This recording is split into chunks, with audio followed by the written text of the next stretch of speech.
పోటీకి దీంట్లోనే కాదు, రాజకీయ నాయకులలో కూడా అదే పరిస్థితి ఉన్నది. తర్వాత వ్యాపారవేత్తలలో కూడా అదే పరిస్థితి ఉన్నది. ఎవడన్నా మంచిగా ఎదుగుతున్నాడు ఏంటంటే వాడిని ఎట్లా లాగాల, ఎట్లా ఖతం చేయాలనేటటువంటి కాన్సెప్ట్లోనే ఈ సమాజం తగలడింది.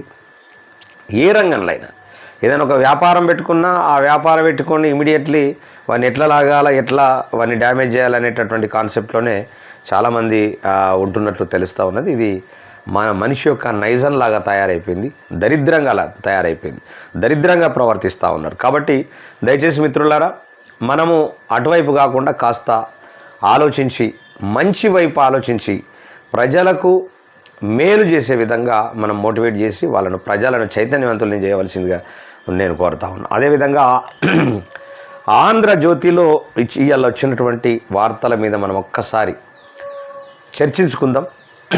ఏం జరుగుతూ ఉంది, ఏమవుతూ ఉంది. ఆంధ్రజ్యోతిలో ఒక బ్యానర్ ఐటమ్ చూసాము, నేతలు నేల విడిచి సాములు. నేతలు నేల విడిచి సాములు. ఇది ఏందో చూద్దాం. ప్రాంతీయ పార్టీల అధినేతలు తమ చుట్టూ ఇనుప తెరలను ఏర్పాటు చేసుకొని ప్రజల మనోభావాలను తెలుసుకునే ప్రయత్నం చేయరు. ఎన్నికల ఫలితాల తర్వాత ప్రజలే తప్పు చేశారు అన్నట్టుగా వ్యాఖ్యానించడం పరిపాటిగా మారుతోంది. ఈ ఒక్క చిన్న లైన్ మీద చెప్తాను నేను ఉద్యోగాల కోసం కొట్లాడుతూ ఉంటే ఆ పొద్దస్తమానం కేసీఆర్ని తిట్టిండు, పొద్దస్తమానం ఇప్పుడు రేవంత్ రెడ్డిని తిడుతున్నాడు అని అనేవాళ్ళే కళాకారులు ఉన్నారు. ఇక నేను చూడు, కళాకారుల కోసం మళ్ళీ కొట్లాడుతూ ఉన్నా, కళాకారులే అంటున్నారు మళ్ళా కొవ్వెక్కి. వాళ్ళు ఏమనాల వాస్తవానికి? ఆయన కొవ్వెక్కి తిడుతూ ఉన్నాడా? ఉద్యోగాలు ఇవ్వమని కొట్లాడుతున్నాడు. ఉద్యోగాలు ఇస్తే ఆయన అన్నప్పుడు మనం అప్పుడు మాట్లాడదాం. అరే ఉద్యోగాలు ఇచ్చిన తర్వాత ఇంకేంది అని లొల్లి. ఉద్యోగాల కోసం కొట్లాడటోని మరి పోని అదే కుక్క తిట్లు తిట్టినటువంటి కడియం శ్రీహరి గారిని చేర్చుకున్నారా? అదే తిట్టినటువంటి కేకే గారిని చేర్చుకున్నారా? మరి మిగతా చాలామంది ఇవాళ కాంగ్రెస్ పార్టీలో ఉన్నటువంటి కుక్క తిట్లు తిట్టినటువంటి వ్యక్తుల్ని చేర్చుకున్నారా? అదే బీఆర్ఎస్లో కుక్క తిట్లు తిట్టినటువంటి ఆర్ఎస్ ప్రవీణ్ కుమార్తో పాటు ఇంకా అనేక మందిని చేర్చుకున్నారా? అంటే వాళ్ళు తిడితే గొప్పగా ఉంటుంది, నేను తిడితే గొప్పగా ఉండదు అంటే తప్పది. అంటే ఇలాంటి సమాజం, దరిద్రమైనటువంటి సమాజం తయారైపోయింది. సమాజం అంటే నాయకులే, ప్రజలు కాదు. ప్రజలు ఆ నాయకులు ఎట్లయితే కన్వర్ట్ అవుతున్నాడు ఒక్కొక్కడు, వాడు తయారవుతూ ఉన్నాడు. స్వార్థపూరితమైన తిట్టిన వాళ్ళంతా కూడా ఇలా కాంగ్రెస్లో లేరా, బీఆర్ఎస్లో లేరా, బీజేపీలో లేరా? తుక్కు తిట్టినటువంటి వాళ్ళు.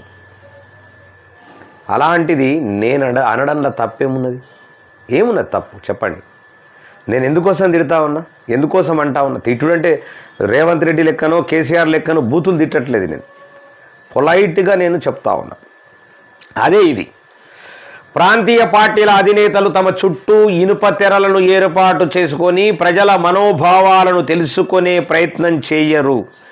ఎన్నికల ఫలితాల తర్వాత ప్రజలే తప్పు చేశారు అన్నట్టుగా వ్యాఖ్యానించడం పరిపాటిగా మారుతోంది. 2019లో చంద్రబాబు ఓడిపోవడానికి కానీ, ఆ తర్వాత కేసీఆర్ జగన్ ఓటమికి కానీ స్పష్టమైన కారణాలు ఉన్నాయి. 2019కి ముందు అధికారంలో ఉండిన చంద్రబాబు నేల విడిచి సాము చేశారు. రాజకీయాన్ని విస్మరించి ఎన్నికల మేనేజ్మెంట్లో ఘోరంగా విఫలమయ్యారు. మరి పెద్ద వీరాభిమాని ఆంధ్రజ్యోతి మరి రాధాకృష్ణ గారు ఎందుకు చెప్తా ఉన్నాడు? అధికారం మత్తు తలకెక్కి కేసీఆర్ ప్రజలకు దూరమయ్యారు. ప్రజల్లో తీవ్ర వ్యతిరేకతను మూటగట్టుకొని ఎమ్మెల్యేలను సైతం మార్చకుండా ఎన్నికల్లో వారికే మళ్ళీ టికెట్లు ఇచ్చారు.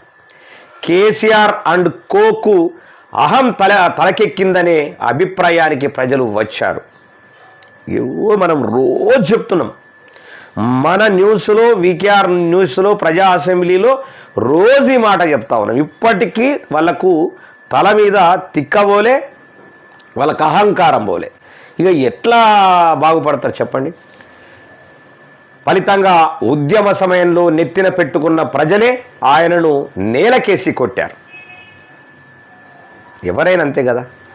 నేనేమనుకున్నా, రేవంత్ ఇప్పుడు ఆ ప్రభుత్వంలో మోసం జరిగింది, కేసీఆర్ పట్టించుకుంటానని అన్నా రసమై బాలకిషన్ అంటూ అడ్డం పడ్డాడు అనేటటువంటి కాన్సెప్ట్లో మనము ఆల్రెడీ ఫైట్ చేసుకుంటూ వచ్చినాం. సరే, అది సాధ్యం కాలేదు. కనీసం రేవంత్ రెడ్డి రాగానే కళాకారుల కోసం పట్టించుకుంటాడేమో అనేటటువంటి ఆలోచనతో ఉంటే ఇవాళ రేవంత్ రెడ్డి గారు కూడా నిమ్మకు నీరెత్తినట్లుంటున్న పరిస్థితులు మనమైతే క్లారిటీగా చూస్తూ ఉన్నాం.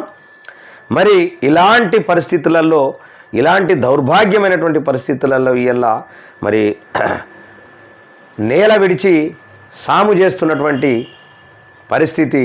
ఇనుప కంచెలు చుట్టూ, ఇనుప కంచెలు కూడా కాదు, అది ఇక సుడిగుండాల్లో చిక్కుకొని ఏమి చేయలేనటువంటి ప్రజలు మళ్ళీ ప్రజలతోని చిత్కారం పొందేటటువంటి పరిస్థితి ఇలా కాంగ్రెస్ పార్టీ వస్తున్నట్టు తెలుస్తూ ఉన్నది మనకు.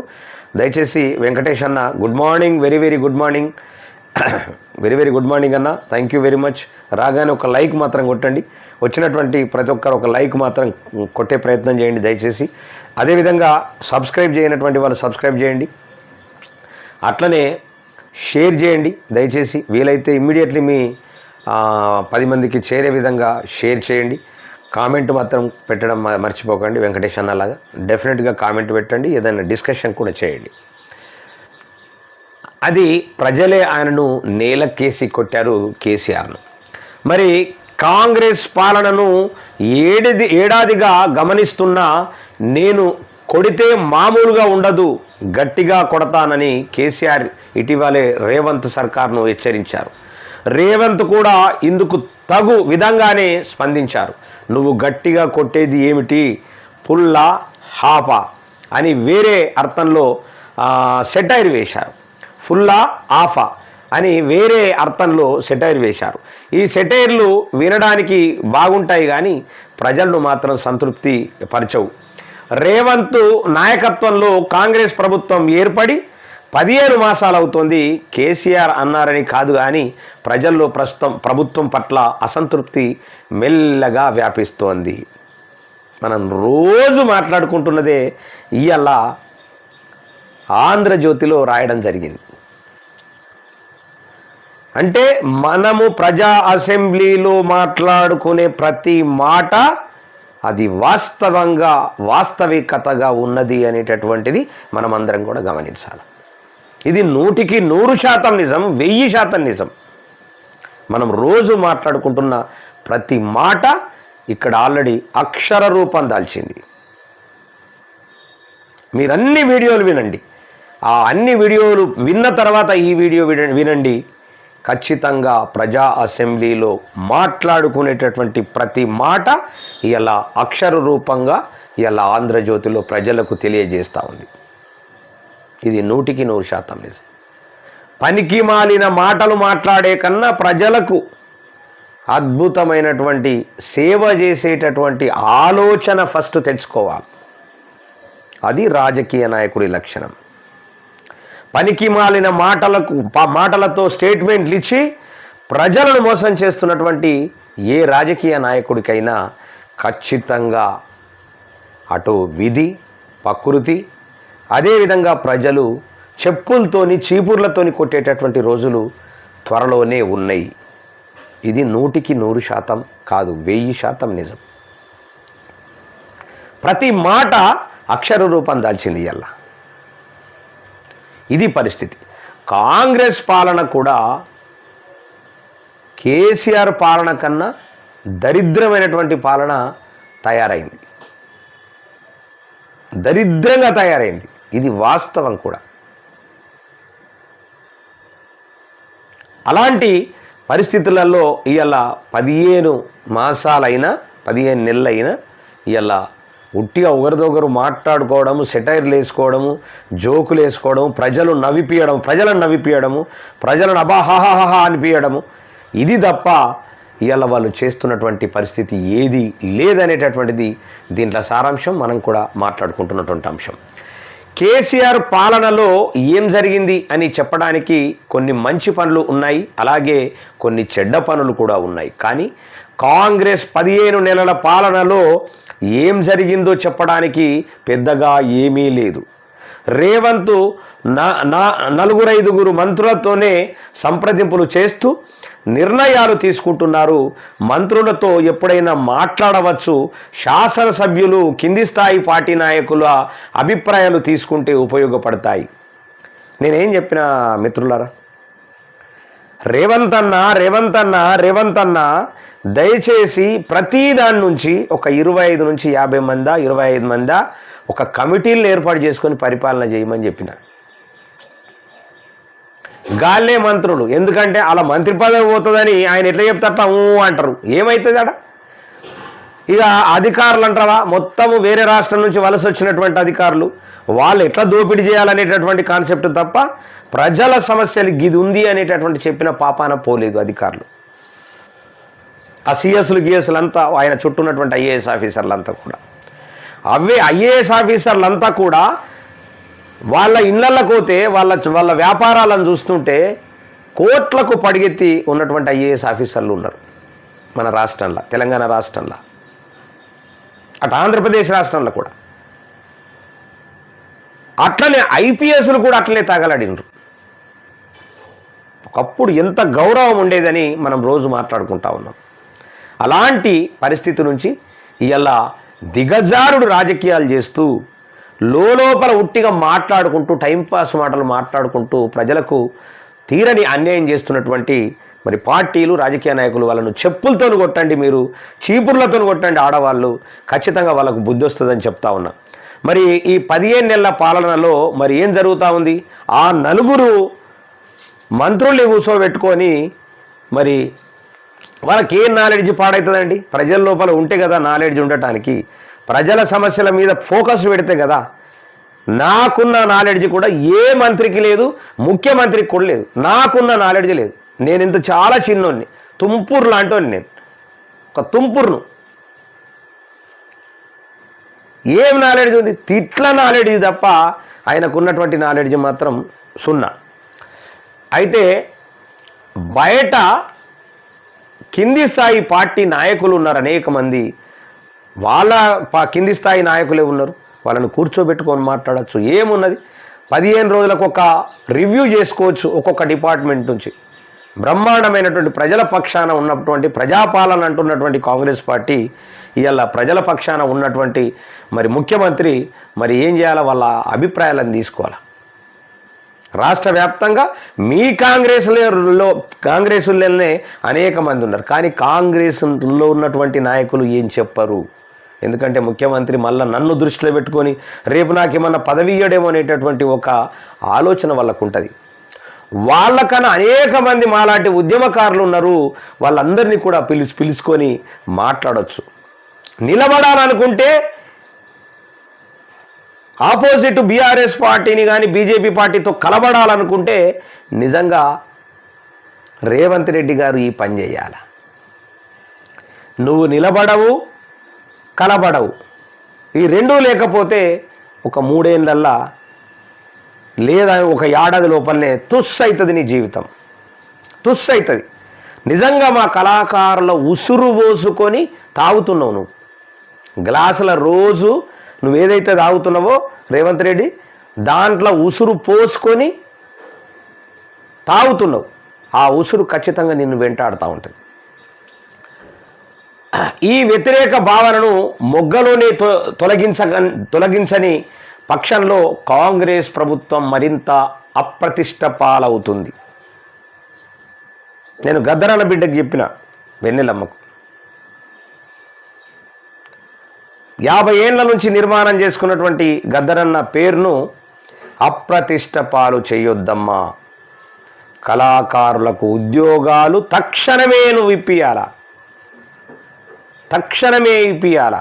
ఒక బాధ్యతయుతమైనటువంటి పదవిని నువ్వు తీసుకున్నప్పుడు, దాని మీద ఆశించినప్పుడు, దాన్ని నేను చేతబట్టి కళాకారులను ఉద్ధరిస్తానన్నప్పుడు ఖచ్చితంగా కళాకారులకు ఉద్యోగాలు ఇప్పియడం అనేటటువంటిది తక్షణ కర్తవ్యం నీదని చెప్పా. ఫస్ట్ నువ్వు చేయవలసింది వేరేదేమీ కాదు. ఇంకా జీతం కూడా తీసుకోవద్దు. తక్షణ కర్తవ్యము కళాకారులకు ఉద్యోగాలు ఇప్పియడం. అది తీరని అన్యాయము, తీరని ఆవేదన, తీరని సమస్య. గత ప్రభుత్వం మోసం చేసినప్పుడు ఈ ప్రభుత్వము ఆ మోసం చేసినటువంటి ఏ పనినైనా ఈ ప్రభుత్వం తీర్చినప్పుడే ఖచ్చితంగా నిలబడుతుంది. ప్రజల నుంచి వ్యతిరేకత రాకుండా కాపాడుకోగలుగుతుంది. ఇది లేదు. సన్నాసులంతా బూడిద పూసుకుంటున్నట్లు సన్నాసి వ్యవహారం చేసుకుంటా మాటలు మాట్లాడుకుంటా పోతున్నటువంటి ప్రభుత్వం తయారైపోయింది. తర్వాత కాంగ్రెస్ ప్రభుత్వం ఇంకా బాలారిష్టాలను అధిగమించలేదన్న భావన విస్తృతంగా ఉంది. ఎన్నికల ఫలితాల తర్వాత డీలా పడిపోయిన బీఆర్ఎస్లో భవిష్యత్తుపై ఆశలు చిగురిస్తున్నాయి. మరోవైపు బీఆర్ఎస్ నుంచి కాంగ్రెస్లో చేరిన ఎమ్మెల్యేలపై అనర్హత వేటు పడే ప్రమాదం పొంచి ఉండటం కూడా రేవంత్ సర్కారుకు సవాలు కానుంది. మరి వారిలో కొందరు గర్ వాపసి ఆలోచన చేస్తున్నారు. కేసీఆర్ పట్ల వ్యతిరేకత క్రమంగా తొలగిపోతోంది. రేవంత్ ఇప్పటికైనా పరిస్థితులను మదింపు చేసుకొని విరుగుడు చర్యలు చేపట్టని పక్షంలో పరిస్థితి చేయి దాటిపోయినా ఆశ్చర్యపోవలసినటువంటిది ఉండదు. ఇది టైంపాస్ మాటలు మాట్లాడు రేవంత్ రెడ్డి గారు బంద్ చేయాలి ఫస్ట్. ఇలాంటి దరిద్రమైనటువంటి పరిస్థితి మరి తెచ్చుకుంటున్నది కాంగ్రెస్ పార్టీ. మరి ఉట్టిగా సొల్లు కబుర్లు ఆపేసి ఉన్నటువంటి వాడిని చక్కగా స్టెప్ బై స్టెప్ కంప్లీట్ చేసుకుంటూ ప్రజలకు దగ్గర అయ్యేటటువంటి ఆలోచన తీసుకొచ్చుకోండి. ఇప్పుడు రాధాకృష్ణ గారు ఒక మాట అన్నారు, కేసీఆర్కు రోజు రోజుకు అదంతుతుంది. అది మాత్రం నేను ఖండిస్తా ఉన్నా. ఎందుకోసమంటే బీజేపీకి ప్లస్ అవుతా ఉంది, బీఆర్ఎస్ కాదు.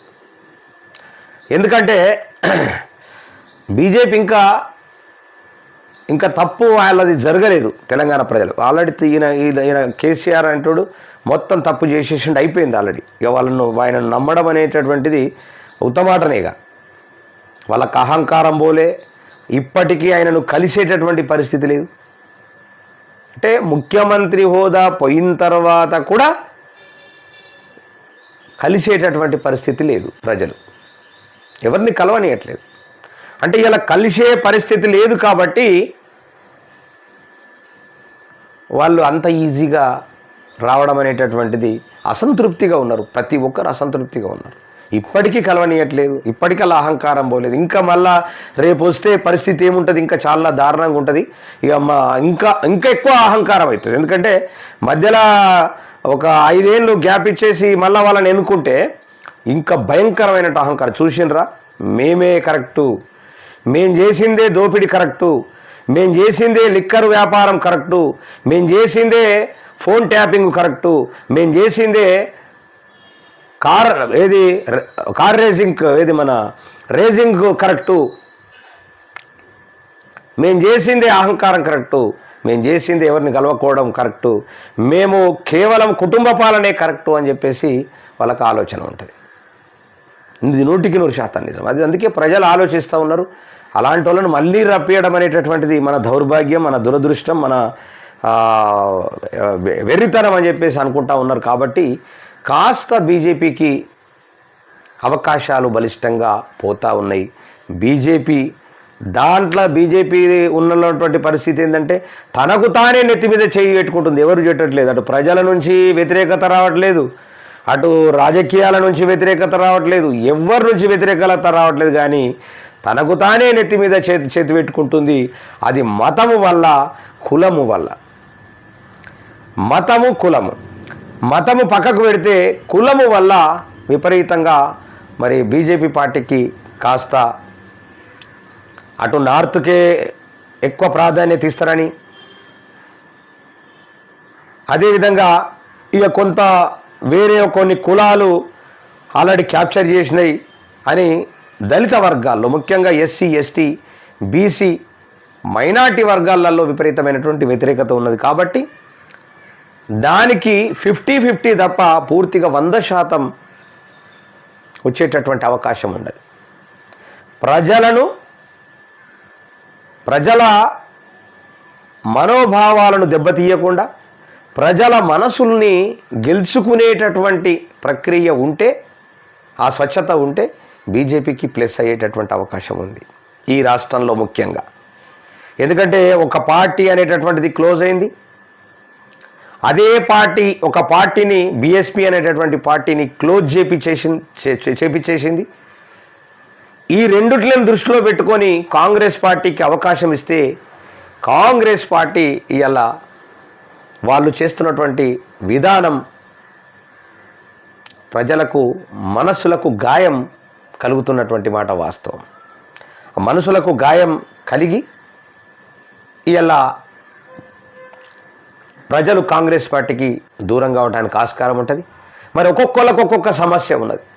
ఆయన వ్యవహరించినట్లే ఈయన వ్యవహరిస్తున్నాడు రేవంత్ రెడ్డి గారు. మరి వాళ్ళేమో నిమ్మకు నీరెత్తినట్లుండి వాళ్ళు చేసే విధానము, వాళ్ళ ఆర్ఎస్ఎస్ వాళ్ళ భావజాలం ఏందో, ఏ భావజాలమో తెలియదు, కానీ వాళ్ళు చేసేటటువంటి విధానము చక్కదనంగా లేదు. యాదృచ్ఛికంగా కాంగ్రెస్ పార్టీ తెలంగాణలో ఎట్లయితే వచ్చిందో గట్లనే అన్ని రాష్ట్రాలలో బీజేపీ పార్టీ వస్తుంది. ఎందుకంటే ఆ ప్రాంతీయ పార్టీల మీదనో లేకుంటే ఆ మిగతా పార్టీల మీద, కాంగ్రెస్ పార్టీ మీద, ప్రాంతీయ పార్టీ మీద విసుగు చెంది బీజేపీకి ఓట్లేస్తూ ఉన్నారు. ఈ యొక్క అంటే చివరి స్థాయికి, ఎందుకంటే గుడ్డి కన్నా మెల్ల బెటర్ కదా అనే కాన్సెప్ట్కి వచ్చారు. అది మెల్లకన్నే, ఈ పూర్తిగా గుడ్డి కదా అనేటటువంటి కాన్సెప్ట్కి వస్తున్నారు ప్రజలు. ఇలాంటి పరిస్థితులలో ఇలా పార్టీలు తెలంగాణలో కొనసాగుతూ ఉన్నాయి. మరి దాన్ని మార్చుకోకపోతే మాత్రం డెఫినెట్గా అధోగతి పాలు కావడానికి మాత్రం ఆస్కారం ఉండే అవకాశం ఉన్నట్లు మనకు స్పష్టంగా తెలుస్తూ ఉన్నది. మరి దయచేసి మిత్రులారా, వచ్చినటువంటి వాళ్ళందరూ కూడా లైక్ చేయండి, సబ్స్క్రైబ్ చేయనటువంటి వాళ్ళు సబ్స్క్రైబ్ చేయండి. అదేవిధంగా కామెంట్ చేయడం మాత్రం మర్చిపోకండి. డెఫినెట్గా కామెంట్ చేయండి, వెంటనే లైక్ చేసేటటువంటి ప్రయత్నం మాత్రం చేయండి.